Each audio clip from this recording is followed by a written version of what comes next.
welcome to episode 2 of the Codependent Podcast, a podcast about two codependent people talking things we enjoy, hobbies, games, anime, movies, books, etc.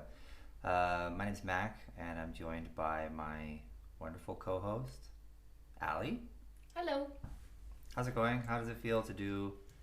Now it's a repeat podcast, so the first time it was just like a thing to try out as a test. Now it's like, I guess, a thing that we do now. Well, I like how initially you were like episode 2. It's like, well, we've only done one other one. We don't have to count how many episodes it's been. But no, I think it feels good. For our listeners, my memory is not so good, so you'll get used to it. Yeah, so maybe by the time we get to, I don't know, however many more episodes, I will really need to have it written down for what number we're at. But that is helpful because we actually do have a little, like a run of show thing that we have now. Yep. So we're getting advanced. On only episode 2. Yeah. Episode 2? Yes. We also found out now the administrative requirements of doing like things. Like, okay, how do you get it uploaded into places that it's supposed to go? Some of them are more complicated than others. Some of them take a really Some long of them time. take really long times. And also like, how does, audio editing work? Because if you listen to the first one and now you're listening to this one, maybe you'll notice some volume difference. I don't know. But the first one, Yeah, sorry. it's hard to figure it out. Sorry if you listen 2 in a row, because the first one's going to be really quiet and then we're probably going to blast your eardrums with this one. 100%. You're going to turn your volume. It's like when you're going between a TV program and the commercial is like 4 times the volume or something. Yeah. It's going to be probably like that. That's a commercial. Yeah, that's a good question. Honestly, I guess that's a problem that probably most people nowadays are like, don't pay. what are you talking about? Maybe if you're on like Hulu and they have that like little, or like YouTube and you're not paying for premium or whatever. Yeah, I guess Which so. YouTube will not leave me alone about. Yeah, I feel like YouTube is really obnoxious about like YouTube Premium. It's the same thing as well. Speaking of where to put podcasts, it's like Google Podcast, which is what I use to listen to things, is going away in, I think it's like maybe even this month or next month, but they've been super delayed in like regions outside of the US to get you migrated over, because they're going to have you use YouTube Music for podcasts. But it's the same thing with Spotify podcasts. I don't like the idea personally of having my podcast and my music in the same app. It's like, because I like to switch back and forth between the two.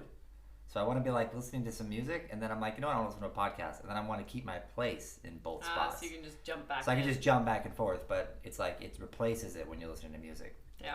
Yeah. So if you're listening to this on Spotify, because this is technically a podcast made in Spotify, I guess good for you.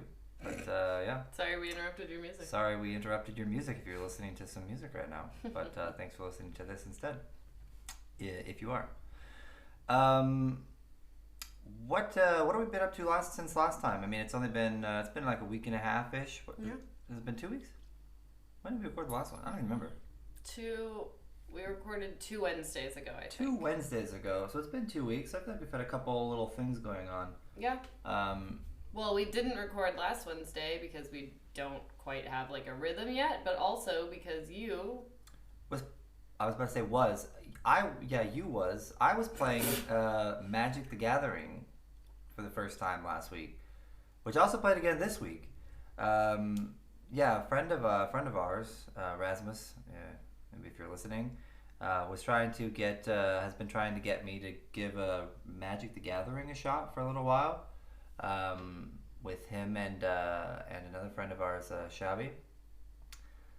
I haven't played a card game in a really long time. I know you mentioned you've played Magic before in the past. And I used to play Yu-Gi-Oh! And Pokemon, like actually the games. Yeah, I played Yu-Gi-Oh! For like a really brief amount of time. It's in the heart of the cards, man. I know. And I liked the Yu-Gi-Oh! Anime when I was a kid. But then I started collecting cards, and I did play it a bit. And then my mom threw away all my Yu-Gi-Oh! Cards because she thought like they were demonic because... Well, to be fair... They're kind of crazy looking. I mean, there's some really freaky looking Yu-Gi-Oh! I mean, look at cards. the back. Like, it's not demonic looking. Yeah, I mean, there's some freaky looking Yu-Gi-Oh! Cards. So she threw all my Yu-Gi-Oh! Cards away. I feel like this was also very much in that like old era of like Yu-Gi-Oh is like really bad, and like Harry Potter is like witchcraft, especially if you come from a particularly maybe strict religious background as I do, then it's like there was a lot of that going around. I feel like so I haven't really played anything honestly since then, and we didn't really play much Pokemon like cards. We just collected them and like we just tried to collect them and like have fun stuff. We would maybe like I don't know, me and my buddy would kind of fuck around with them a little bit, but playing Pokemon cards is actually like kind of complicated sometimes. Yeah. So we only played it a little bit. So I haven't played something in so long, and I've never been big on like CCGs, like collectible card game, like video games either, like Hearthstone or some of these like huge ones out there. Yeah. So it's super fun, but I really enjoyed it. So I played it last week. I played this week. This week I had my first victory because the deck that I have, I feel like so far either I am absolutely fucking useless and I can't do anything, or suddenly it's like you get this crazy combo where it's like, okay, when I play this card, then it gives me 2 of this other thing, and then by those 2 other things appearing, it gives me this other benefit, and then all of a sudden it was like me versus Rasmus just playing one-on-one this week, and it was like I just immediately was like, okay, well, I guess I could just kill you now. I was like, so then we played again, and then I lost the other 2 matches. So I'll take the 1 victory out of 3 for now. But now I think I'll probably keep up on it. And at some point, I'll have to get my own deck because I've just been borrowing one of his. Right. But I've been using the same one so far. So nice. We might get some other people involved, and I'll finally buy a deck and then maybe keep up on that. But it's nice. I'm always like playing video games and everything. So it's nice to actually kind of do something a bit different and like proper physical cards. Yeah. Something very satisfying about like playing with like proper actual cool cards. So very nice. Then maybe I can sweep you as well. I'll become a pro. I have not played in long enough that I think you probably could sweep me because I don't really remember how. I know when I like saw the picture that you sent me of you playing, I was like, oh yeah, I remember like you turn the card sideways and all that. But I would really have to get back into the remembering all of the rules and stuff. It's like pretty complicated. Yeah. For sure. It's like you doing your own turn maybe it's not so complex, like the stages and whatever, but it is like the amount of different... You really have to pay attention. You have to pay attention, and the amount of different things that like build off of each other. Like Xavi's deck was essentially like, I don't know, this weird investigator where it's like, oh, you do a thing and then you get a clue and then that turns into this and you sacrifice that card to get this. And every time he would do a turn, I'd just be like, I mean, I just trust that you know what you're doing because I have no idea what the hell is going on over there. Yeah. It's like, he's like, okay, I get one of these, and then when I do that, every time I do this, then I get to pull a second card. When I pull a second card, then I get to make a clue, and then I get to sacrifice the clue and get one of these. I'm like, I don't even know what the fuck you're talking about. But then Can I go? Yeah, it's like somehow then by the end of his turn, he's got like 20 cards in front of him. Right. And it's like, god damn it. Yeah. But I feel like you get there, I guess, after some time, like learning it. Well, learning not only the game, but I remember learning your deck. Yeah, your own deck, and like learning your own cards and how they mingle with each other. Because right now I've still been playing, and every time I pull a card, I'm like, it's brand new to me. I've never seen this card before in my life. So you have to read it and figure out what does this do. And sometimes like I misread it or misunderstand it, and I'm like, fuck, I should have done something else. But I misread my card because I like read it too fast, and I was like, oh, I can't even do that. What I was strategizing that I can do isn't even possible. So it's but it's super fun. And nice. Definitely something I think I'll keep up on. Yeah. What about you? What you been up to? Well, I got a year older while we were on our little hiatus there, so now I'm 31. Yeah. Old. So, old lady. Ancient. Some might say. No, but welcome to the club. Yeah. But I've been like, I was reading more of, we got the next volume of Tokyo Revengers, which we mentioned last time. So I sped through that, and it was so good. And I really need you to read it so we can talk about it in the podcast because crazy shit goes down just like every single one of those. You're too fast. You're like too fast of a reader in manga. I feel like I never can keep up because you're always so fast. So it's like I'll pick something up and then you're like instantly you finish like two because it's a double volume. It's like an omnibus or whatever, right? I will say though, like with the one you were reading when I was reading mine, yours was like full every single frame or whatever you call it. Yeah. Was Spy Family, I think it was like so much text. Yeah. So like also mine was like a bunch of like fighting and stuff. So it's more like I kind of go over those pages as if it's like movement and oh my Lanza. As if it's like movement and like it's happening. I'm not like reading it like stare at this frame. Okay, he punched him.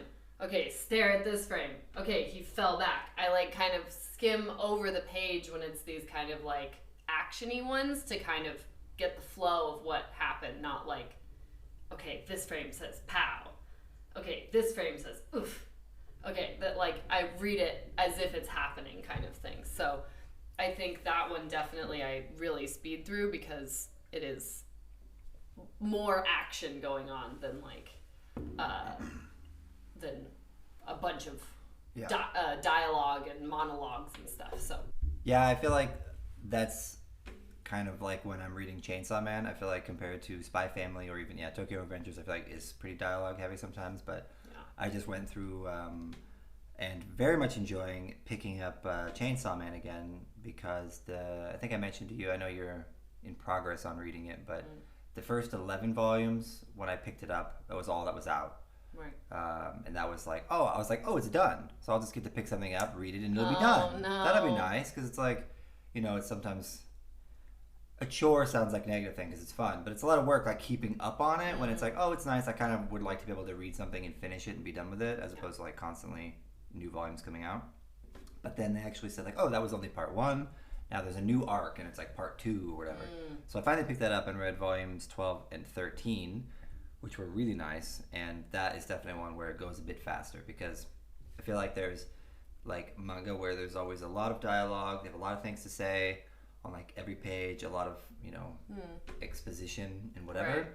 And then there's ones like this one sometimes where it's just like a frame of like an alleyway with like nothing, and it's like another frame of like birds flying, and it's like setting like mood and tone, and I really like that. Like scene. I really like it, but then it's like, you just like boom, boom, flip, look at all the frames and like, okay, flip again, and it moves a lot faster. Yeah.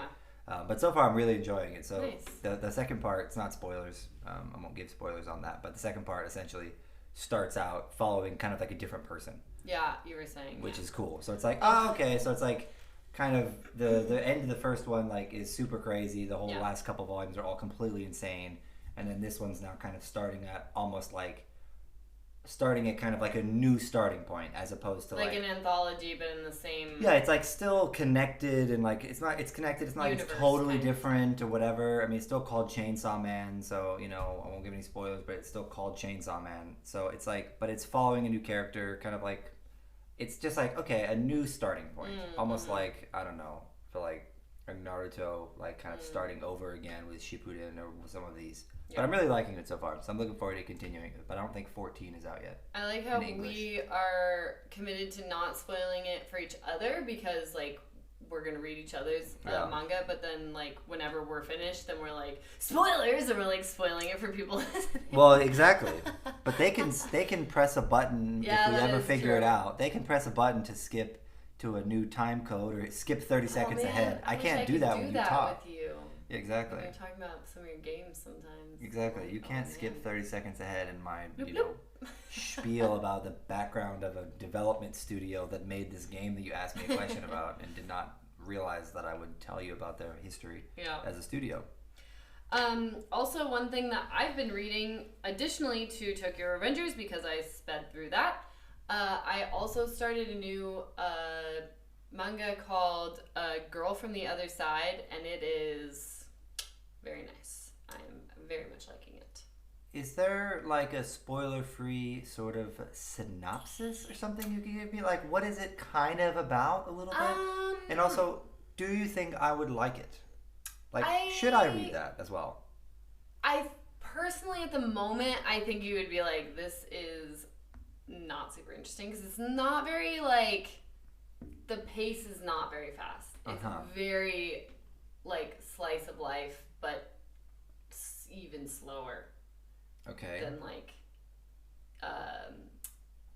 Spy Family or anything. Like, it's very slow at the moment. But I personally am super intrigued by the kind of mystical-ness of it all. So I don't know. You could try the first one. They're very short.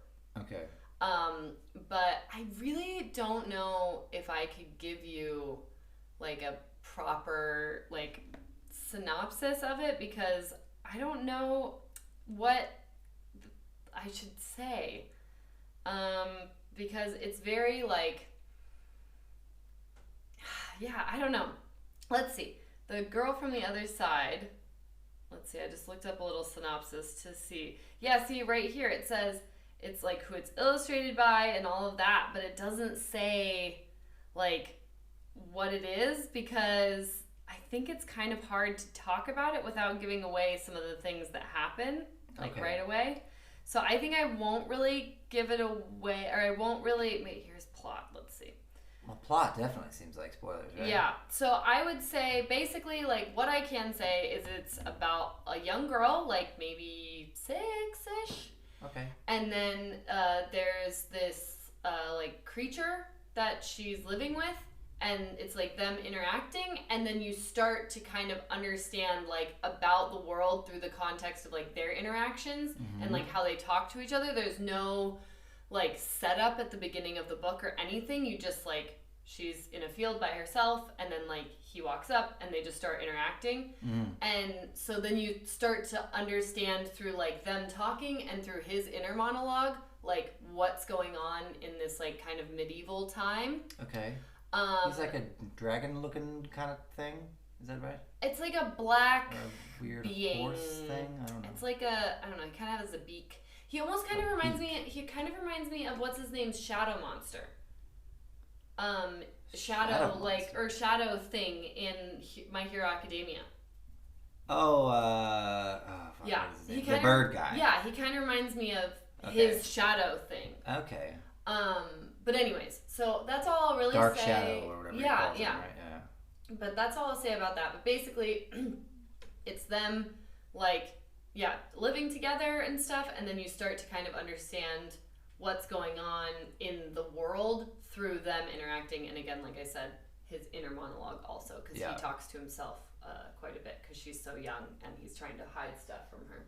Okay. Well, or, yeah. Okay. Interesting. It's very good. Yeah, maybe I'll keep tuned in as you're reading more, because it's also short, right? It's only 11. I mean, it's only 11 volumes total, right? Yeah. So my thing would be you should read the first one so that I can then, if you're like, nah, then I can talk about it, and we can, and then I can tell you more. Because if you don't want to do it, then I can talk to you. But if you do, then I'll wait. Okay, I'll think about it. Yeah. I gotta hit Tokyo Avengers first. Yeah. Oh God, please. Because then also I'm hoping we can catch up so we can keep watching the anime. Ooh, but I don't know how far that goes, so we gotta find out how far. Yeah. How far that's already adapted. But yeah, those are like the two things I've been reading recently. Nice. Yeah. Also, FYI, if you're hearing a little tappity tap in the background, that's probably our cat who is going in his litter box, cleaning his paws after taking a shit. So, welcome to our home. Thank you. Yeah. I think also I need to tell people, in case they like simple, funny TV shows, that I have found the show Letterkenny. It just came on Netflix in the Nordics, and did it just come out? Did it just pop up here? Yes, okay. It's recently added. That's nice. what made it like pop up on my home screen or whatever on Netflix. And it's incredible. One of our friends, Todd, has been obsessed with it for like ever. I remember him mentioning it like so many years ago. Yeah. And I never really, I think maybe I'd seen a few episodes from somebody else was watching it or something. But oh my God, I've been tearing through it, and it's so fucking funny. Not only is she tearing through it, but you're currently watching it simultaneously in two different tracks, because you're watching your own episodes in like season 10, and you're watching it with me, because I'm also giving it a shot in like season 1. Yep. Which is insane. But it is pretty funny. It's like, so it's some Canadians, like some comedians or whatever, or like, I don't know, people just being funny in Canada, and it's essentially just kind of people in like farming, like hicks or whatever they're always calling themselves, I think, but like farming, and then like people who are on like the hockey teams, and just in general in this like pretty small town, I think, of Letterkenny, where then they're just fucking around all the time, hanging out, doing bullshit. Yeah. It's basically them just like, every episode starts out with the main guy, Wayne, saying, when you were hanging out with your friends the other day, and then that's like, the setup is like, they were all hanging out, and then it kind of like, just is them, just fucking around, drinking, hanging out, just like, again, very slice of life, just like, almost the level, almost like a, office kind of workplace comedy, but it's like their work is just what they call chorin, which is just going out and throwing bales of hay and doing whatever around their small town. Yeah. Yeah. But it's pretty funny so far. Yep. I feel like as far as weird Canadian comedies go, I don't think it hits, so far at least, Trailer Park Boys for me, because Trailer Park Boys is just an absolute classic. Yeah. Certainly the first, 6, maybe 7 seasons are, peak. Yeah. And then, it's still pretty good, but it has its lows then over the next time. But I'm enjoying it. I'm looking forward to keeping up on it. I think Schitt's Creek is also Canadian. At least the actors are Canadian. Yeah, I don't know if it's not set in Canada, though, right? No. But I think just those actors are Canadian. But I mean, all of them are Canadian. Isn't it Eugene, whatever? Levy? Yeah. Levy and Canadian, David Levy, his son. But yeah, I think they're all, but I'm not 100% on that. Okay. But yeah. Shout out to Canada, I guess. Yeah, definitely. Maple syrup. Yeah. Hockey. Minnesota. Minnesota. That's basically like mini Canada. It's like South Canada. Yeah. Yeah. And then I'm just like continuing to enjoy at this point, and we're going on a trip soon. Speaking of Minnesota. Speaking of Minnesota, we're going back to visit some family soon. For a little jaunt this weekend, but not for this weekend. For 2 weeks, but we're flying on this weekend. And so I am very excited, but I'm also, I feel like I always get this when I'm going on a trip where I just get I really wish that there was some way that I could continue playing the game that I'm playing when I go somewhere, because... Can you not play your PlayStation from far away, though? Not really. So that's the thing, I think you can stream it on your phone. I think you can, stream it on your phone where I can connect I guess I could probably connect my controller to my phone somehow. But I thought there was a thing that you could do where you could play when you're away or something with Xbox or yeah, but that's on my Xbox you can cloud stream to your computer. To my computer. I think on PlayStation you can only do it on your phone, or if you buy what they have, which is called the PlayStation Portal. Oh, right. Which is actually it looks kind of like a Nintendo Switch. Yeah. Actually, it looks pretty fucked up. It looks like, look this up. It looks like it's basically like you took a PlayStation 5 controller, great controller, mind you. What's it called? A PlayStation Portal. Okay. And it's like you take a PlayStation 5 controller, you cut it in half with a bread knife, and you just glue a tablet in the middle of it. It's extremely awkward looking. I don't know who designed this. Oh God. Yeah, it looks really stupid. That being said, probably be nice to have for this exact use case, but It's dumb as hell. It looks dumb as hell. But you can only actually stream. You're not even streaming from the cloud, and of course you can't play games natively on it. So if I'm on an airplane, right, I'm shit out of luck, right? I'm not playing my games. And it's actually always connecting back to your home PlayStation. So it's it would boot up my PlayStation at home from the U.S. And then connect here. So it's a kind of a weird setup. Yeah. But anyways, point being that anytime I go on a trip, there's always okay, if I'm playing something on an Xbox or PlayStation, basically I have to give it up, and I'm going to play Switch while I'm there. Yeah. And so the sad thing, I've been playing so much Final Fantasy VII Rebirth, and I love this game so much. Again, as someone I mentioned last time who didn't really play the original, I played the first part of the remake that they released, now I'm playing the second, and I'm falling in love with it.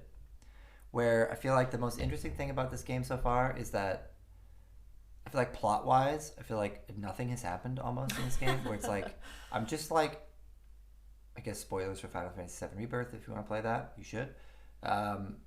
Nothing big has happened. I'm basically just following these weird guys from the first game. There's these weird guys who are just oh yeah, reunion. The cloaky people from yesterday. Yeah, that's it. Just these weird guys in cloaks, and I'm just following them around. Can I say one thing? Yes. The fashion in this game, what the fuck? It's incredible. So there's these cloaky dudes that are and they're these tattered cloaks. Then I turn, or then like the camera turns, and there's like a girl in like rocker like pants and a fucking cut off jean like vest, and she's got like a fucking Mike Tyson face tattoo. Yes. And I'm like, what? And then it turns to you, and you're in like this like warrior, but maybe like medievally kind of garb with like a giant sword on. I'm like, what is going on? It's very future steampunk with a nice sweater vest or whatever Cloud's always wearing. But it's just like, what? That is very much classic. I feel like Tetsuya Nomura, who is like he does Final Fantasy. He's done a bunch of Final Fantasy games, but he does the character design. He also does like Kingdom Hearts. So it's like all these that makes sense. The classic, I feel like, meme from like Final Fantasy and Kingdom Hearts games is like just put buckles on. Everything has belts. Everybody has 6 belts on. Everything has buckles. Or like belts like across your shirts. That does nothing. Yeah. It's not attached to anything. It's just hanging off a big clip hanging off. I mean, that's a classic steampunk. Yeah. So it's very much in that style. Like what's her name? Furiosa. Yeah. Like 18 belts. It doesn't make any sense. One of the characters who's like Tifa, who's like a great character. She's very cool. She's also very hot. And then like at some point in her backstory, they were like showing her. Now she's always wearing this like kind of like athletic wear. Oh yeah. And then in her backstory, at one point, it was like she's just like dressed like a cowboy for some reason. It's just like the character designs make kind of no sense and have no consistency. Okay, that's fair then. But it's very interesting and very fun. And I feel like so far in this game, even though basically no plot has happened, it's like I'm just following these like weird robed men for the last 40 hours I've been playing this game. It's just like constant. It's like the game is just like constant side quests and like character moments where I'm just running around with my party members. I feel like there was a whole chapter or two that was like a beach chapter, which was like, okay, we're just gonna go hang out on the beach because the classic beach chapter. Every anime needs a beach, episode for some reason. So this game also. For some reason. We know what the reason is, okay? And oops. We're seated for it, all right. Anyways, there was, because the robed men were at the beach. So now, of course, me and all my... they weren't. Yes, that's why we went to the beach. So, of course, me and all my compatriots, me and all my party members had to get in our swimsuits and run around and have a blast on the beach. It was great. Did they put their swimsuits on? No. Did they have robed swimsuits? No, that would have been really good, though. If they had, like, Speedos on under their robes or something. Like, and then they're just like... like a Speedo. That would be amazing.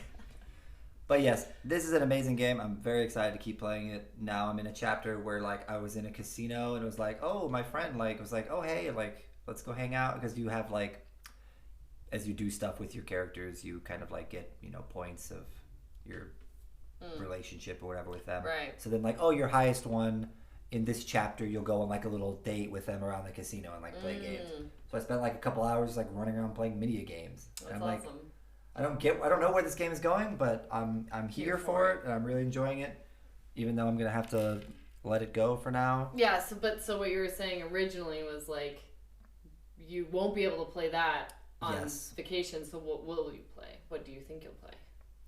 I will probably play, or I've been playing and probably will play on the airplane, some Balatro, which is a very weird name, and I don't know if it means something in poker, but it's like a poker game. Oh yeah, I remember you talking about this. Yeah, so it's like a roguelike poker game where basically roguelike. I was just gonna say roguelike. Of course, you'll need to learn some of these terms so I can describe shit. People might be listening. And so will our beautiful listeners.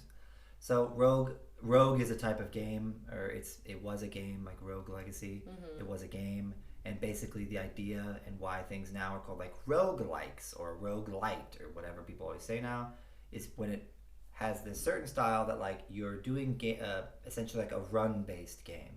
So you start something, you're doing a run. So like I have created a character, or I have created in this game a deck, my card deck, because it's a poker game, five card poker. I've created a deck, and I'm going to go through and try to get as far as I can, basically playing poker to get points. But the fact that it's run-based, and what a roguelike typically means, is that as I play, I will unlock maybe new cards or new abilities or a new special perk that makes my gameplay better. I get stronger and whatever. But if I die, I start over again. Right. So that was my run, was that life or that attempt. And then when I die, I start over. So you're just trying to see like, can you make it to the end? Hades, that game I was playing a lot, that's also a roguelike. That sounds like that game. Yeah, but a lot of these games, and this one included, which makes it really fun, certainly this one's fun just because it's so simple. It's just playing poker. Like, anybody knows how to play 5-card poker. It's not that complicated. Right. But it gets really weird, where it's like, okay, I have a joker that, like, every time every time I play this type of card specifically, I get like a ×5 multiplier. Or I have this other special card that can turn a bunch of my cards, transform them from diamonds to hearts. So now I have a bunch more hearts in my deck, so it makes it easier for me to get a flush. Right. Or I can turn a bunch of these cards all into aces, which then like means I can now get a bunch of 4 of a kind of aces because I have 10 aces in my deck. Or all sorts of weird stuff. And then every time you die, you typically get like maybe some upgrades you can try to do for the next time. Cool. So I'll probably play some of that and I don't know, more Ace Attorney. I was also gonna ask about that. Because I've been playing the new Ace Attorney trilogy as well, which is like 4, 5, 6, I think it is. Yeah. So, yeah, but I'm looking forward. I'll definitely miss my friends in my Final Fantasy party. I just recently met a cat who is like has an extreme Irish accent, which is. Oh my god! I'll have to show you him. I was gonna say his name is Kate Sith. He's really cute. He has a crown and like little white gloves, and he has like these cute little squinty eyes. And he has like a deep Irish accent. He's like, oh, Denise. Well, I don't know, whatever. I'm not good at accents. Great and racist. I'm not good at accents, okay? But very fun. I just miss when you were playing Monster Hunter. The cat was so freaking cute. Well, they announced a new Monster Hunter. I think it's supposed to come out next year. So is the main person a cat person? Hopefully, there's got to be a cat. I think there's pretty much a cat in every. So great. In every version. So. Well, so one thing I wanted to ask you was when we go home, like, what are you excited about? I assume it will be eating, probably, like, because there's probably not a lot of things that we're like, oh, I'm so excited to like go to this place. It's like, as an experience or whatever. Customs, yeah. But where are you excited? Like, what are some top places or things that you're like excited to eat? Because I have like a top like 5-ish. Oh my god, a top 5? Maybe put some thought into this question. That I just thought of. Oh my that god. Are either things that you're gonna want to eat. Yeah. Or go to, like, it could be things at your parents or whatever, like the bun cake or something like that. Yeah. I think for me it's probably just 2 I can think of. I mean, I could probably think of more, but like I want good Mexican food, which I do know that we're going to have. My mom sent an agenda of activities that we're doing. We're going to a summer camp, essentially. And Mexican food is on that. So that is already covered. Check. And In-N-Out. Yeah. Whatever else, fine by me. I always like some Chick-fil-A, whatever, other little joints. But for me, like the must-have, if I had one place I could hit, would be In-N-Out. Yeah. And then I'm also excited for some good Mexican food. So mine was Mexican food, In-N-Out, obviously. Cheesy potatoes. Yeah, that's a specialty from my mom. For our listeners. Which is like effectively like a casserole, hash brown casserole with like cream of mushroom soup or something, or cream of something, and like a shitload of cheese, and it's just you can feel your arteries clogging while you're eating it. It's horrible for you, but it's so delicious. Good. Most of the food that my family makes is not good for you. Southern cooking. And then EG's. Yeah. Definitely. I can fuck up at EG's. And then I need to text my mom because I forgot, but I want Cadbury chocolate eggs. Is that like a special thing that you can only get, or you only find you online? can only get it around Easter. Okay, that's fair. So. And then EG's, by the way, is like a slushy kind of thing. Yeah, it's like the consistency of snow is like the closest I've come to like, because it's halfway between. It's like more solid than a slushy. Mm-hmm. Like an icy. Yeah. Like a theater. But even more solid. Yeah, I'm saying it's more solid than that. Yeah, but then not shaved ice. No. So it's like in between. It's like a finer. Yeah. Finer. Like ice. I don't know how to explain it. But snow is the closest I've come to. I guess just like put some raspberry syrup in some snow, or like cherry lime. That's the one you usually go for, right? Put some cherry lime in some snow, and then you got it. No, you don't usually use cherry lime? No, strawberry and lemon. Strawberry and lemon, that's basically the same. It's a red thing and then a citrus. So it's the same. Yes, you were right. Essentially. Thank you. But yeah, those are like what I'm most excited about eating. Yeah. I think that sounds I think you nice. eat Niji, you don't really drink it because it's not really drinkable. Yeah, no, you're not. I mean, you're using a spoon, right? Yeah. Not a straw. I don't think you can eat it with a straw. I mean, if you really let it melt. Yeah, I guess then what's the point, right? Then you might as well just get a juice. Yeah. But it should be fun. I'm looking forward to the trip. Yeah, me too. Should be nice. So, we'll be taking a step away, kind of chilling for a little bit, and having someone watch after Char, and we'll have a nice little jaunt back to the States. Yeah. Yeah. And the lucky thing for us is when people want to watch or when we go somewhere, people are excited to watch our cat because he's got such a personality. So. Too much personality. One might say. I could use a little bit less. Yeah. Actually. Take it down a bit. He's staring at us right now. Yeah. After having shit in the box loudly, ran back and forth and attacked a bunch of shit around the apartment. Now he's like, you know what? Maybe I'll let you guys record your podcast now. Maybe you can actually sit there uninhibited by me. Yeah, ridiculous. Yeah. But we also wanted to take a moment to do something. I don't know. We're trying to figure out how do we want to incorporate new topics and ways of introducing little ideas that we want to bring up on the podcast. And we were discussing, I think last week, sometimes we like to play co-op games together. There's a lot of different types that we do. Some of them being, the story ones we mentioned where, like Detroit Become Human we mentioned last week. More like stuff that I play, Alli watches. The co-op part is just in the decision making. Yes, and that we are experiencing and enjoying the game together because it is quite fun. Like certain games, it's like this would just be fun to play together because then we get to experience it together. Like we just played Life is Strange: True Colors. Just finished that. Really great game. Loved it. But it's not like technically co-op, right? We're just playing it together. Yeah. But we have also played quite a lot of good, actual proper co-op games. So I thought it could be fun to go through and do a little bit of a bracket. I was talking to somebody at work, it's like March Madness going on. Or has recently. Yeah. But we don't watch like college basketball and know nothing about that. But I just thought I'd bring it up because we are at least going to be doing like a bracket of like, hey. Yeah. March Madness co-op game edition. Sure. So like what were the co-op games that we've played that we want to put on the list, and then we'll kind of go through, have some little matchups for them, pick our favorites, and move them along and see, I don't know, what's our top co-op game of the tournament. Mm-hmm. Yeah. So you ready to figure that out? Yeah. What do we have on the list, Alli? Yeah, so I think we're going to name all of the ones that we have on the list, and then what we'll do is as we talk about each matchup, we'll kind of talk about what the game was about, and then what we liked and didn't like about it, and then we'll pick between the two. But just for the overview of what's on our list, we have Lego Harry Potter, Lego Star Wars, Portal 2, Super Mario Wonder, Death Squared, Super Mario 3D World, Overcooked, Unraveled 2, A Way Out, Sackboy's Big Adventure, Moving Out, Snipper Clips, and then on the, what is it called, the bye, they have a bye week basically, or a seed, to It Takes Two and Escape Academy. Yes. That's a pretty good list of games. Yeah. We were trying to think if there was anything that was missing from that we've played, but we could not find anything, so maybe that might be it. But that's a really good group of games there. Yeah. There's a couple that we did play that we didn't include. Maybe honorable mentions like Lovers in a Dangerous Space Time. That was quite fun, but we didn't really play. We played so little of it. Yeah. We played Human Fall Flat, but it's kind of not really co-op. Just random side. Just running around. Fucking with shit kind of game. Yeah, that was really fun though. Mario parties and carts and party games and racing games, but as much as those are also fun. These are more story driven. Well, yeah, we wanted to focus more on story driven, a game that we can play together and kind of finish. Yeah. Was maybe more the theme.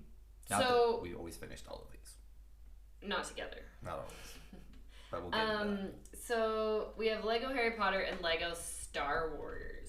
Okay, we have the Lego. This is a randomized list. It was a randomized list. Okay, odd. We have the Legos up against each other. And I already know what your answer is going to be. Well, okay. So why don't we just get into it? So my answer is definitely going to be, I feel like there's not really a description needed, but Lego Harry Potter is a Lego version of all the Harry Potter movies. Now, what is a Harry Potter?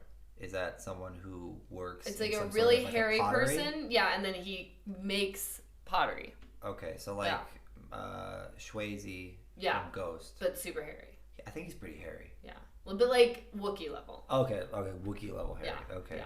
But I thought that was Star Wars. Oh, that's good. Thank you. No, but yeah, so Lego Harry Potter was like, we were talking about the entire series that we played. That's all the movies, right? Mm-hmm. Yeah. And yeah, it's just absolute nonsense because all of the Lego games are basically kind of like the Lego movie, if you guys have seen that, where it's like the story that you know, but then like sillified, basically. So like all the things that you're doing are more like goofy, and like Voldemort is like kind of silly and stuff. So it's still the stories you know, but then like silly, basically. So but yeah, I would definitely pick Lego Harry Potter because for two reasons. A, I'm obsessed with Harry Potter. If this podcast makes it into like the Harry Potter season, which is like the fall season, I will definitely make sure we do some sort of podcast about Harry Potter. Ooh. And then the second reason is because we know the stories so well, it was so funny to play. Whereas like we're playing the Lego Star Wars ones right now, and I have no idea what's going on because they shorten so much of the story, and we haven't watched. We're playing it chronologically, not in the order which they came out, the movies. And so we're starting with like chronologically the first story, or the first part of the story, and I don't know the last time I watched that movie. So yeah, it's been a long time. They're skipping around, and I'm like, I have no clue what's going on. Yeah, it really, I think, does, as fun as it is, like with the sort of silly way that Lego games, which I do feel like are pretty, I feel like underrated sounds crazy to say because it's Lego, it's a massive property, right. It's Star Wars, it's Harry Potter, it's all of these big properties they do.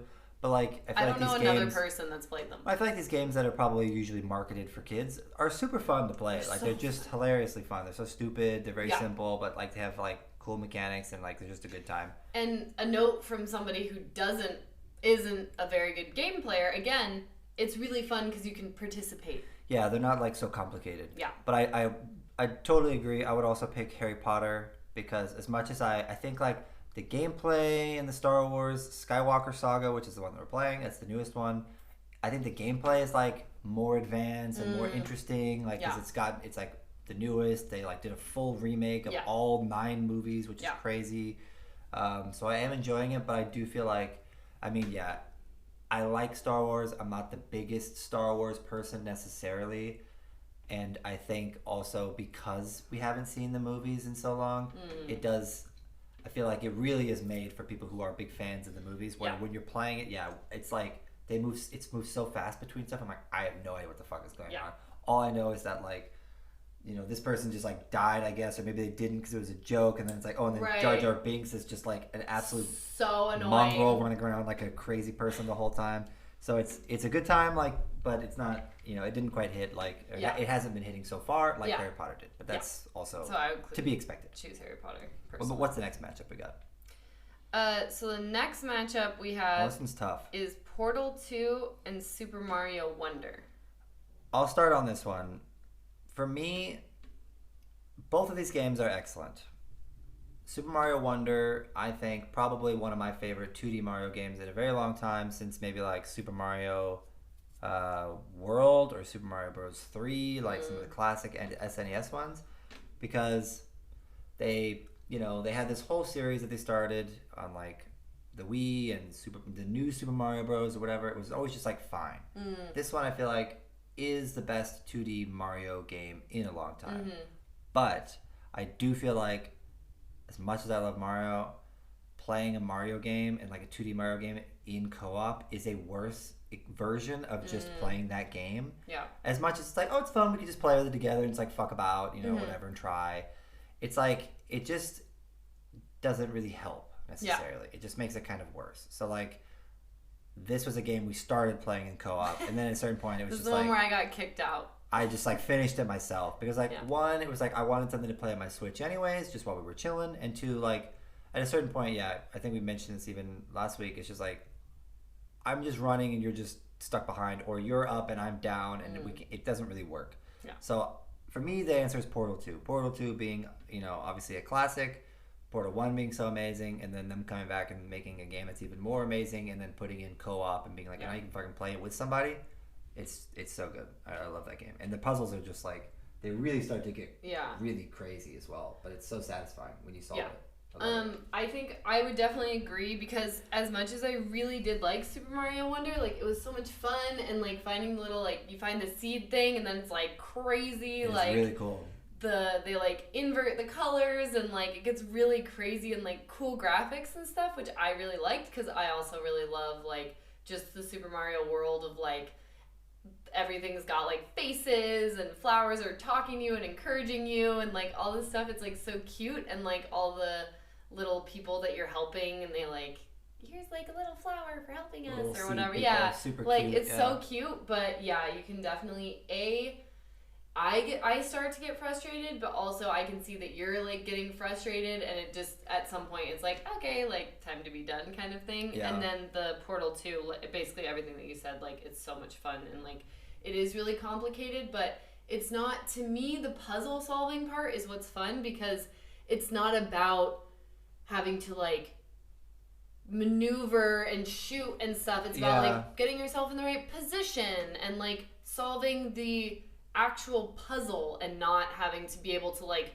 run and not fall off of things and stuff, which is like my fucking kryptonite. It's not speed or like what's like reaction time. Yeah, exactly. You know. Yeah. I do think actually it's a good thing to highlight with Portal 2 is that someone like yourself who's not a dingus, who's an idiot, essentially, and someone like yourself who's not like, you don't have as much efficient. No, I'm saying like you don't have as much. It takes me too long to say a sentence sometimes, so we jump over each other all the time.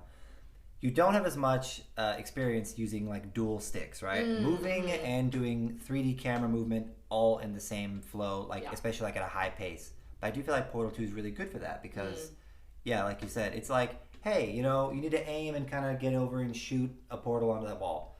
You know, maybe you kind of have to like take a little sec to kind of like line it up, but it's not like, oh my god, I'm running and then I missed, and then it's like most of the time you have, it's like about thinking it through and taking your time to find the solution, and not like, there's no timers on the levels, there's no pressure, it's just like, oh, you fell and died, okay, well, you're gonna come back instantly, just do it again, no big deal.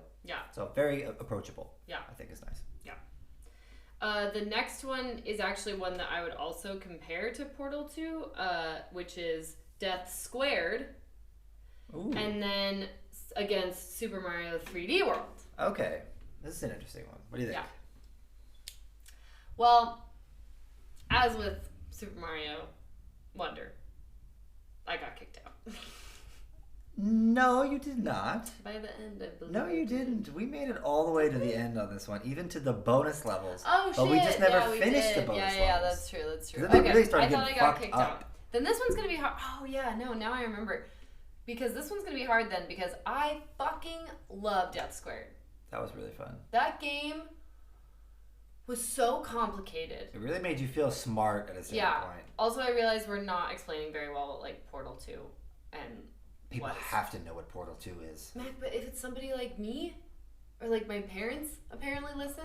Portal is a game about portals. So you have done. You have a blue portal and an orange portal. You put one portal somewhere, you put the other portal somewhere, you have a loop and a bridge between the two. You step in, you step out the other side. Right. And they just use that in such a absolutely genius way of solving puzzles to say, how do you get yourself from here to there? Right. Maybe that's by a laser needs to shoot through the portal to come out somewhere and press a button or whatever. But essentially, that is the second game. And in the second game, they added co-op. And it just makes it even more fun. Yeah. Because then each person has one side of the portal. And then eventually you each get your own two whole versions. Or two full portals yourselves. So it's... Don't look at me because I said two whole versions, all right? Yes, excellent game. Classic. Highly recommend if you haven't played it.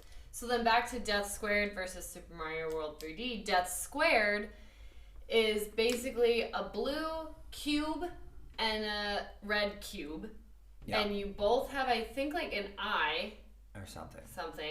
And then you can move within like a 3D space.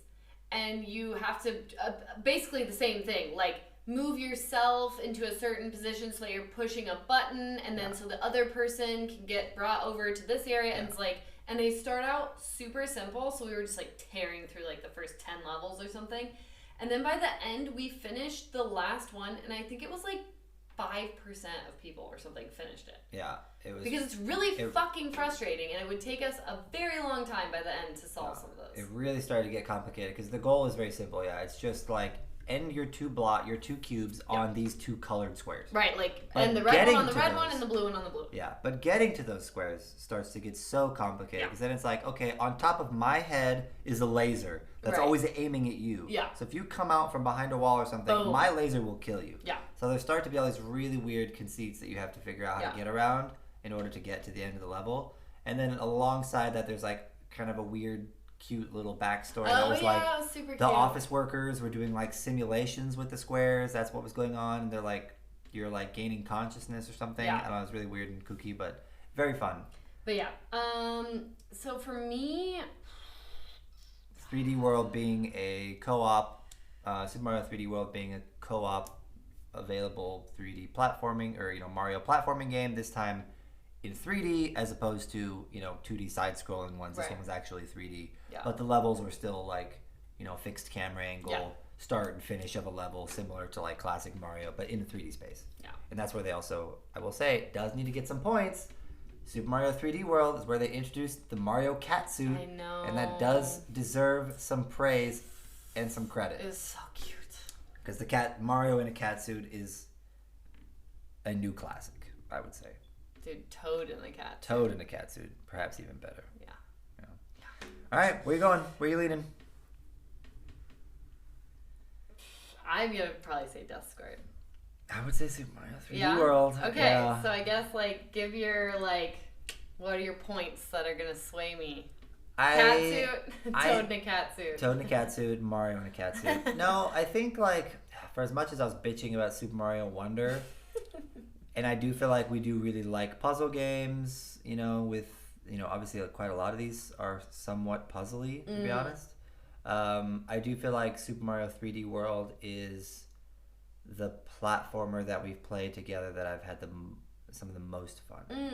Because I think some of the other ones we have coming up were also quite fun, but I think that one felt like, as much as I was complaining before, that one worked pretty well. Super Mario 3D World in co-op works pretty well. And there's a lot of parts that made it more fun and more silly that we had pretty good times doing that. So even though I could have just played that one the rest on my own, I didn't personally because I liked that it was more fun, I thought, playing it together. And so that for me, I think made it a bit more special. As much as I also really love Death Squared. Death Squared did feel to me like a really good puzzle game, but I also feel like we play a pretty good amount of puzzle games. So I feel like it was nice and a good recommendation, but not maybe in my peak list.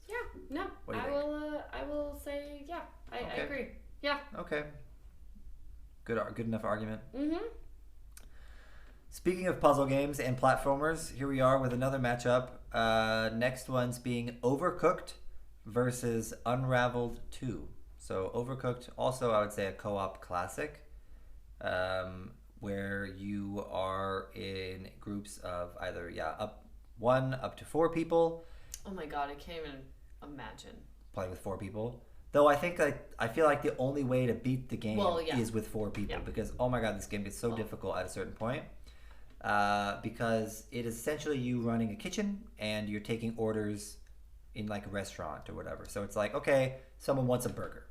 So I need to then go chop up some lettuce. It tells me what they want on it. I need to chop up some lettuce. I need to chop up some tomatoes. I need to get some buns. I need to get some meat. And then I need to cook the meat. And then I need to put all of that together on a plate and then take it over to the order delivery station. Right. And then you're just getting orders and orders, and they're all slightly different. And then the levels. And there's usually a salad also, so then it's just the lettuce, tomato, and whatever. And then the levels get more and more complicated. The dishes. Oh my god, I hate the fact that to clean the dishes is the worst part. It's so infuriating.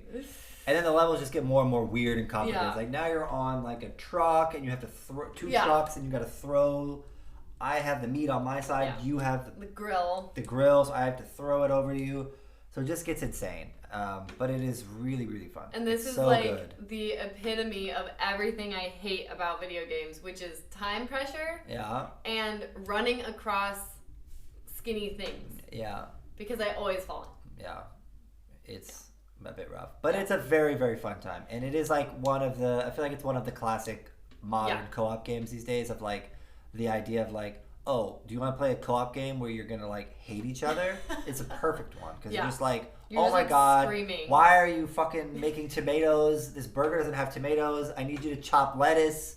No, you burnt the fucking soup. It's like, it's so good. Oh my God, the soup. It's so good, but it's so infuriating. Yeah. Unraveled 2, on the other hand, very different, very relaxing.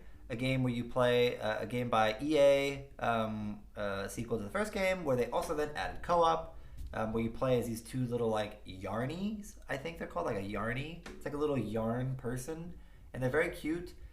And it's just like a 2D platformer, but a very like cozy kind of like atmospheric background and environments. Wasn't it like kind of rough though? Except also, yes, it's like beautiful worlds. You're like out in like the yard and it's so pretty, like big beautiful garden.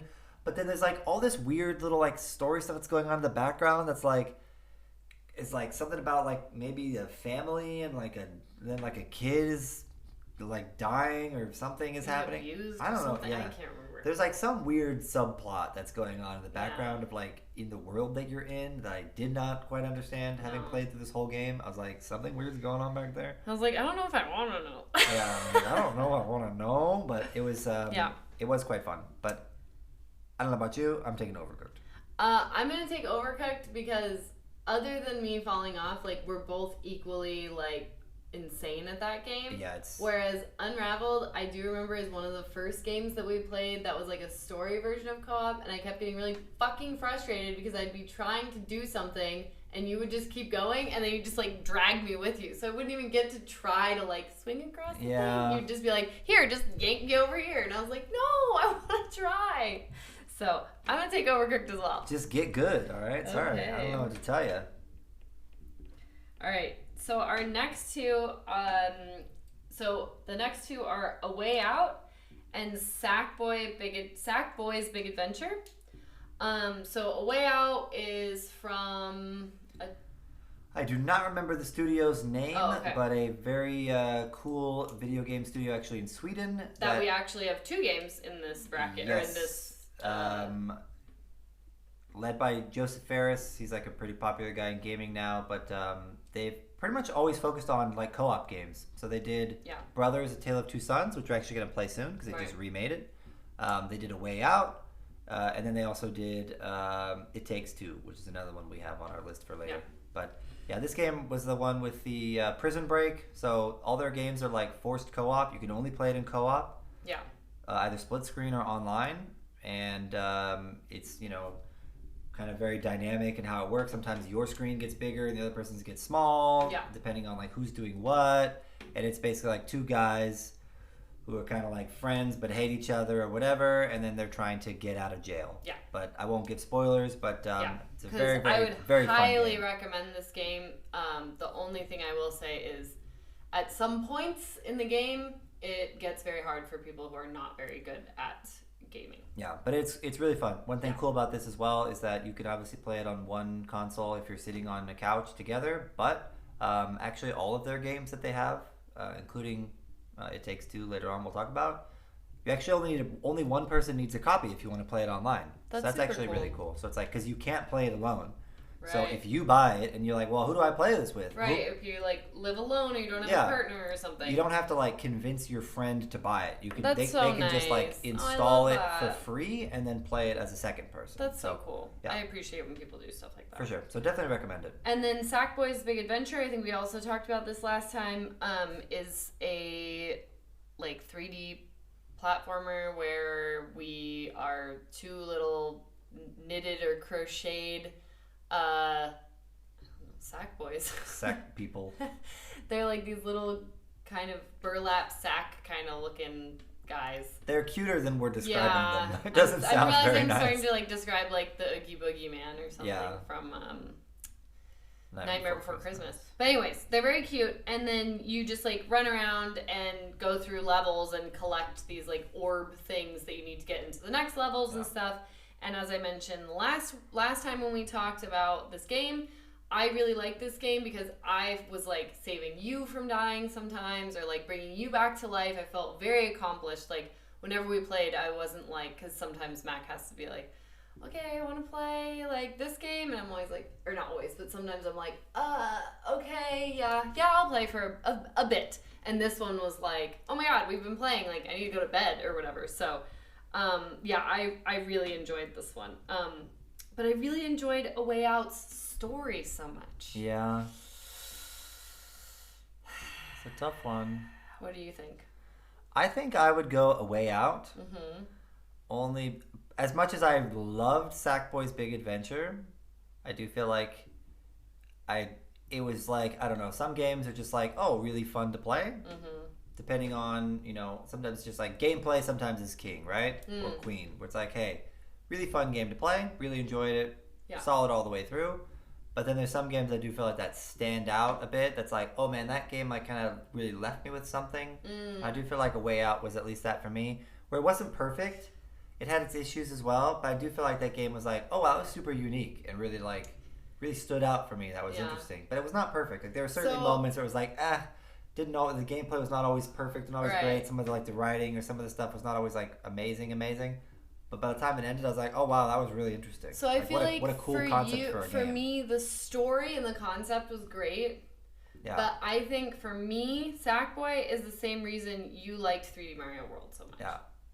Is like I enjoyed playing it so much with you. Like I really looked forward to playing it. Yeah. So that would probably be my reasoning, is I really looked forward to playing it, and that was probably one of my favorite, like, oh yeah, let's go play that game together. Yeah. Also costumes. Yeah. You're right. You've convinced me. The costumes. The costumes are next level. The costumes in this game are incredible. Because you can like buy them with like coins that you collect. They're completely insane. Not only can you get like, you unlock costumes as you play, or you can buy them sometimes, and so you can just put on like, I'm gonna put on a whole fucking cowboy costume. Yeah. Or like an astronaut or a lion. Or a strawberry. Yeah, or a strawberry or whatever. They also had like a bunch of free collaboration costumes with like PlayStation properties. So it's like, I'm gonna be Kratos from God of War or whatever. But then the best part is that you have costumes, but each costume is also individual pieces. So you could say, I'm going to wear a dragon's head with a bumblebee ass and like butterfly wings, and then like I'm going to have a skateboard in my hand and like big dinosaur or big cat paws. It's like, it makes no sense, but it looks amazing. Yeah. And so you can really get funky with it. And you can also like save your outfits. So Mac made one that seriously looked exactly like him. Like when I met him in college, he had like this little like blue beanie on and like a hoodie and like a skateboard and like pants and shoes. He like looked very cool. And then I made like this whole outfit, and I didn't realize that I had accidentally left a tail on from a different outfit that I was trying on. So then we like made our outfits. I had like cute curly hair and like little freckles and a little outfit, and I had like a little cat paw necklace. And then we like save the outfits, and then we go to play, and my character turns around and she has this big like raccoon tail. And so I was like, I'm just gonna leave it. So I had a big tail the whole time whenever I picked like my Alli outfit. Yeah. All right, and our last one for this round is Moving Out versus Snipper Clips. This is a good one. I know my answer for sure. Yeah. It's an easy win for me, but these are both really good games. So Moving Out is also by Team 7, I think, which is the same company that makes that did Overcooked. So it's absolute chaos. So it's complete ridiculous bullshit co-op experience again, same kind of idea, but it's that you're movers, and the goal the worst movers you've ever seen in your life. If you ever have these movers, if these movers ever show up at your house, you should bar the doors. Because it's like, okay, we got to get all this furniture into the truck. But it's like, it doesn't matter what happens. There's some things that are like, oh, this is fragile. Right. But most of it's like, okay, I'm going to throw the couch out the window and shatter the window and bust everything out of the way. But I've thrown it directly into the truck, so my time directly into the truck. So it's perfect. My time is good, and your the limited storage space, you kind of need to play a little bit of Tetris almost to get it into the truck. So it's really fun. It's really ridiculous. It does also start to get pretty tough at a certain point as well, some of the puzzles. Yeah, I feel like at the beginning, though, it's so fun because it's just fucking chuck everything out the windows. Chaos. And, just, everything out as fast as you can. So, at the beginning, it's very, it's just a lot of fun because it's less stressful than... Overcooked, because you're not trying to do things in a certain order or anything. You're just fucking get it all out. Yeah. But then it does get more and more complicated. Yeah. But I think in the beginning it is just so fun to just feel just rip it out. Just it's really fling fun. it out the door, fling it out the window, break down the wall. I'm really, I'm curious actually to try, there's a sequel, so they have Moving Out 2 now, and Overcooked was really great. We just put Overcooked as a general topic, but we played 1 and 2, and 2 really added a lot from the first one. So I'd be curious to know, in the second Moving Out, if they switch up some stuff or change things out, because I did like the first one. Love to check it out. Yeah. Second one is Snipper Clips in this round. And that is a game that came out, God, it's 7 years ago now. It's so good. It was a launch game for the Switch, and it's basically you are two little weird, I don't know. Construction paper. Pieces of construction paper with stupid little faces and legs. Their faces are the best. They're so cute and also hideous. And then the goal is basically okay, there's different puzzles. Sometimes it's get one item from one side of the screen to the other. Sometimes it's fill a shape and essentially the whole gameplay of it, the clip part, Snipper Clips, is that you can overlap on each other, and then you press a button, and whoever presses that button, then wherever you're overlapping, it will cut out of the other person. So you're kind of okay, I need you to turn me into a scooper so I can scoop up this thing and put it over there. Yeah. Or I need you to make me into a ramp. Yeah. Because this little thing is going to come out and shoot out into the air, but you need to be a ramp so it can fly up over your head. Yeah. And all of these different little ways of doing puzzles. And it is so stupid and so much fun. It's also I don't know, $15 or $20 maybe or something. Yeah. And it has actually quite a lot of we're still playing it. Yeah, we're still playing it because then they added some DLC, they added some more stuff, so we bought some more. But it's super good, and I think we both know the answer. This one is probably Snipper Clips. Snipper Clips, 100%. Moving on to the next round. Yeah. So, in our second round, now we've of course kind of hit what all these games are, so we could probably move a little faster as we go through now. But in our second round, we have It Takes Two, Lego Harry Potter, Portal 2, Super Mario 3D World, Escape Academy, Overcooked, Sackboy's Big Adventure, and Snipper Clips. Should we start up at the top with our first seed, which was It Takes Two, now versus Lego Harry Potter? What do you think? Do you want to start us off? So It Takes Two, just briefly to go over that because we haven't done that one yet. It's by the same people that did A Way Out. And just really awesome co-op.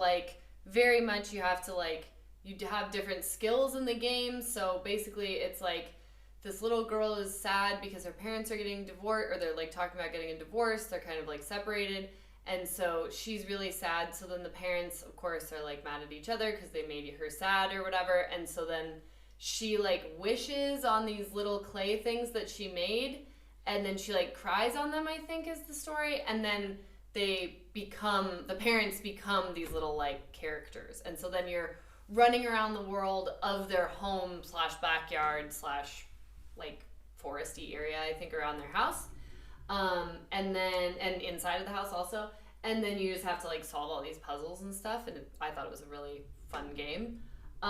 So as much as I love Harry Potter, I really, really enjoyed that game. I thought it was really fun. I thought the story was chaotic, but really weird. But for sure. But so creative. Yeah. In that sense. Yeah, I definitely feel you on that. Yeah, It Takes Two, I think, the way, I don't know, I always really like small person, big world, whatever kind of vibes. It's you turn into these little stupid toys.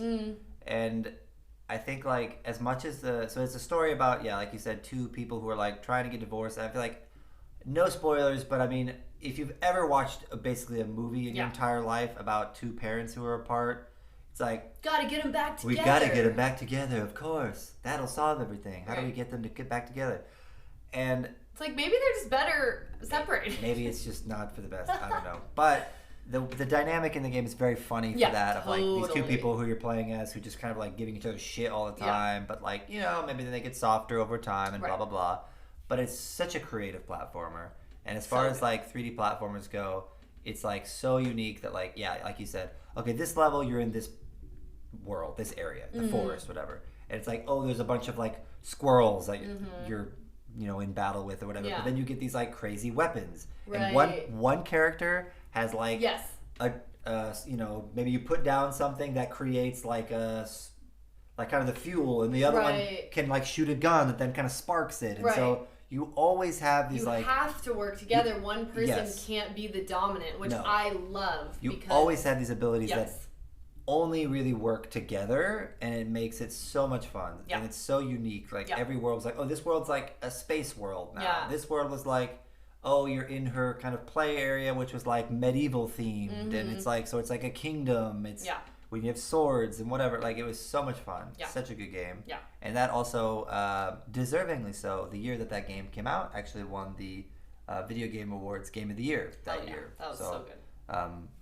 Despite the story, I think, still being weird and some people didn't like it, I thought it was fun enough, and the gameplay was amazing. So that gets my vote. So then the next one is Portal 2 versus Mario 3D World. I would go Portal 2. Yeah? Yes, I think so. I would also. I love Super Mario 3D World. It's very much fun, but I think Portal 2 is just, to me, it is a classic. And there's just something so perfectly satisfying about the portals. It's just, more games need portals, in my opinion. Or honestly, life needs portals. I would agree. We need a portal. Imagine. My God, if we could just portal to the US, imagine. We just drop a portal and we're there. Yeah. All right. So but a one-way portal that we get to choose. Otherwise, my mom's at our house every night. Ooh. So we need to have like rules on the portal. So then the next seed is Escape Academy. Do you want to like explain Escape Academy? Yes, I would love to. So Escape Academy, a game came out, I don't know when, but sometime somewhat recently, and it was added to Xbox Game Pass, which is always a great way to discover a new game. And I heard about it on a podcast that I was listening to. So it's like, let's give it a shot.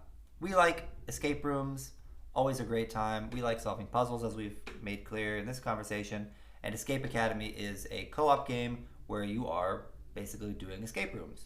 It was so freaking fun. So much fun. So you're playing, like, it is about an academy, essentially, of people who are trying to, like, learn to be the best like escape artists or whatever. Escapists, I think they call it. Yeah, and so basically it's just this super stupid and kooky story, but it's a lot of very well-designed, themed escape rooms that are really well designed for, like, that co-op experience. Like, I'm gonna go over here and do this, I'll start solving, you go over there and do that. And then, like, picking up an item, and then you carry it over there. You can pin it to your screen so you can see it and then decipher the code or whatever. And it's just, like, it really so well encapsulates the actual escape room and turning it into a video game. Like, they really did such a good job of turning that into a game. Well, and I think that the funny part is like, I feel like the puzzles and like the escape room part is clearly where they spend most of the time. Oh yeah. Because in the story and like the other things were a bit like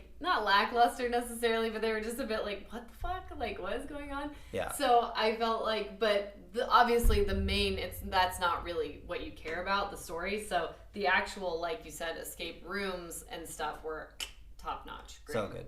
And it has a good amount of puzzles in the main game, and then there were 2 different DLCs that we got, and so really, really fun. So good. Really and a couple of our friends, who we've done a few escape rooms with, they also played it, and they were like, "Oh my god, it's so good!" So totally, so that one versus Overcooked as a franchise, I guess. Yeah, Overcooked is a classic, but I do think that Escape Academy takes it for me, just because, again, I think like, similar to the previous argument, like for one of the past ones, like Overcooked, as much as that's just like fun gameplay, good time. Yeah. I feel like for me, Escape Academy really like stood out to me of like such a cool, unique experience to play in co-op that I would love to see more of. You said that about A Way Out. A Way Out, and then you killed me. Yeah, so. I beat you with sack. You beat me with a sack. Yes, boy. Boy. All right, so our next one is Sackboy versus Snipperclip. What do you think? Because you're a big big swinging over that sack, boy. I know, You're swinging I was that sack. swinging that sack, boy. But I have to say Snippies. Snippies? I'm down for that Snippy. Yeah. You know, yeah, I think so. So good. Because Sackboy is very good, and it does deserve its flowers. It Yeah. should get its honorable mention here that it's a very, very fun game, very good co-op game. But Snipper Clips, again, like there was like it's just so kooky. there's a lightning in a bottle with that. Oh, yeah. Like, you can make a good platformer and I'll be happy. But you Yep. could also make a game that I've never seen anything like before and Exactly. be like, this is so weird and Yeah. so much fun. Yeah, And that's totally. Snipper Clips. All right, so Oh, now Jesus. last round is second to last round. It Takes Two versus Portal 2. Two. Oh, fuck. Yeah. Now we're getting difficult here. I know. Yeah. What do you think? What's your initial gut telling you? I think I know, but I'm scared to say it. I think It Takes Two. I think it is It Takes Two. As much as I love Portal 2, it's such a good game. Again, So should be this recognized. No, this is where, like, yes, I totally agree. It should be recognized for, like, again, something we haven't seen before, like something really cool and different. And I think we have seen a lot of, like, Unraveled 2 did a very similar thing where we were these small creatures in a big world. Yeah. We had to swing around off of the porch stuff or, whatever. But I think, to me, now it starts to come down to play, like, gameplay plus story. Yeah. And there's not really any story in Portal 2. There's some, but not like. But I mean, not so much. compelling. There's more like background, the like fucking sarcastic comedy. Books. Yeah. The book in But I hate that book so much. It Takes Two was I one love of the funniest characters ever. I love that book and I hate it so Yeah. much. Yeah. There's this like book basically that the kid was, the daughter was like learning or trying to look at some of the lessons from of like how Right. to help her parents. And he's like, I love book. And Yeah, he's got exactly. this like accent and stuff. He's so funny. It's so bad, but Yeah. in a good way. Because he's like harassing them into being friends, basically, Yeah, or like to exactly. working together. It was great. Yeah, and he's basically giving them all the objectives of things to do, Which is like, are the lessons. this in is the a book. lesson from the book. Like, how do you work together Yeah. by putting them in some fucked up situation Or they like, have to figure out? oh, what do you see as like your partner like in this game's like Yeah. best quality? And then the woman would be like, well, he's good at this thing, or Yeah. whatever. So yeah, It's very good. I love Portal 2. It is a wonderful classic, but I do feel like there is something just so crazy and fun about It Takes Two that sets Yeah. it off for me. all right. Escape Academy versus Snippies. Snippy Clippies. You have to say this one because I said my last one first. This is tough. Now really it feels like, picking your favorite child or like, I don't know, killing something. Oh no! I don't know where I was Almost going. a puppy. A pet or something. I don't know, Jesus. something sad. Shit. I think I'll have to go with Snipper Clips. I feel like Yeah. I can't not, and it feels insane because Escape Academy is like this game that's like built out. There's like a tiny world, and you have all these things. Yeah. But Snipper Clips, it's just like Yeah, Escape It's Academy so one good. day I'll probably like move on and forget. yeah, Maybe, but Snipper Clips, like, it just will always be funny. I'll always think about it. And Yeah. like the stupid faces dude. that they I'll make always as think well. about when you squat down that creepy face that they they make these little faces. and they it's like so when good. they move with their legs when they're low. Yeah, like it just has brought so much just Joy. fun and joy. But you know what? Like Escape Academy and Portal 2, they're still in that top 4. Yeah. That's pretty good slots, I think. So this is it. So the final round, putting us up. It Takes Two and Snipper Clips. What do you think? We're gonna like say it on 3 or something. We can. Do you want to? Are you ready? Do you have I think yours? I'm ready. Do you want to? I'm scared. 3, 2, 1. It Takes Two. Hey, there you go. Look at that. We really are codependent. We have the same opinions. Because then it really comes down to like, It Takes Two really is this huge built out world that is so incredible. Yeah. That there was silliness, there was happiness, there was some kind of sad parts, Yeah. horrifying parts. Some horrifying parts. Oh my god, there's one part of If this you've game. played it, you know. There's a part in this game that we won't spoil, but if you've played it, you know, where when they bring in, I won't say what it is, but they bring in like story moment Oh, yeah. And gameplay in a way... You have to make a decision where that you need to do things that you're just like, this is so bad. Yeah, like you don't want to decide to do it, but you have to do it because that's where the story goes. Yes, you're like, so it feels like your decision, but you're like, I don't want to do this. You're like, please don't make me press this button. Do I really have to press this button? Yeah, it's so good. But yeah, well deserved, very well deserved. I think for me, like, as much as there's so many games in this list that I've loved playing and were really great, I do think that something that is so special about It Takes Two, and also, I mean, A Way Out and the one before that I want to try as well. So, like, big kudos to this studio in Sweden. Is I also think, like, when you really put a lot of focus into making a co-op game, like, it can really shine, and they can really do, like, something big and special. Mm-hmm. Because a lot of games can just, like, make a co-op. Or, make a simple puzzle game, or this or that. Yeah. And it's, like, simple. Yeah. But when you really, like, start from scratch to say, like, basically all that studio's making are like co-op games. Hazelight, exactly. I just wanted to shout them out. Yeah. When you really put a lot of focus into like, this is what we do, then you can really see like how creative and how cool it can become. Because I also think like it's so important when they focus in that they take their time and make these really incredible games instead of like, this is what we do, let's crank out 10 games. It's like, no. Let's take the time and make these. Like, you can feel that they've thought about it and they've really built it out. Yeah. But being said, additionally, you can have this crazy, kooky little game that makes it to our huge podcast's second place. Yeah, exactly. In our March Madness. Yeah. So in an unknown podcast's tier list or March Madness tournament. Yeah. No, but that's pretty prestigious. But I do mean like it did beat out other games that have story, that have worlds built around them. But we're just like, this game's so kooky, it's so unknown, like, it's not unknown, but just so different from anything that we've played that it made it pretty far. So yeah, I feel like we're always on the hunt. So if you are listening and there is no way for you to contact us unless you know us, which would probably be the only chance that you're listening. Yeah. At this point, at least, until we become infinitely famous, which I assume is going to happen any day now. We're always looking for new co-op games, so hopefully they'll be... I know, actually, Hazelight is working on their next game, so we'll have to see what that'll be. Maybe that'll make it onto another list somewhere. But, always looking out for new co-op games. Mm-hmm. Because that's always just a fun way to get to kind of experience things together. Yeah. Yeah. But, Yeah? Yeah. Thanks for listening. That's pretty much what we had going on for this episode. So thanks for listening. Shout out to It Takes Two and all the co-op games that we played over the last years, I guess, that we've been playing these. Yeah.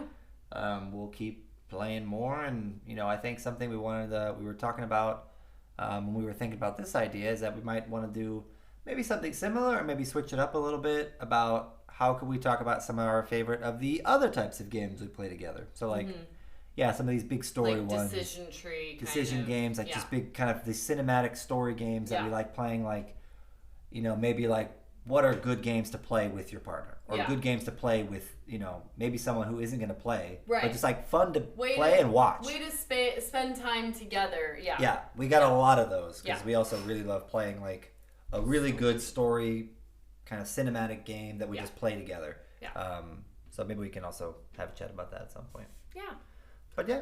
Thanks for listening, and we'll talk to you after our stomachs get all fucked up in the U.S. Yeah, we're going to go eat a bunch of really unhealthy food, and then feel like shit, and then we'll come back and talk about it. Yeah, we'll talk about how terrible we feel. I don't know. Hopefully. Yeah. Thank you very much for listening, and we'll catch you next time. Sounds good. See you.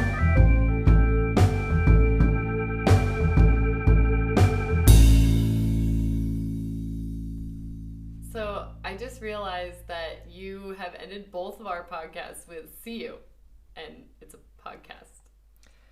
Hear us later.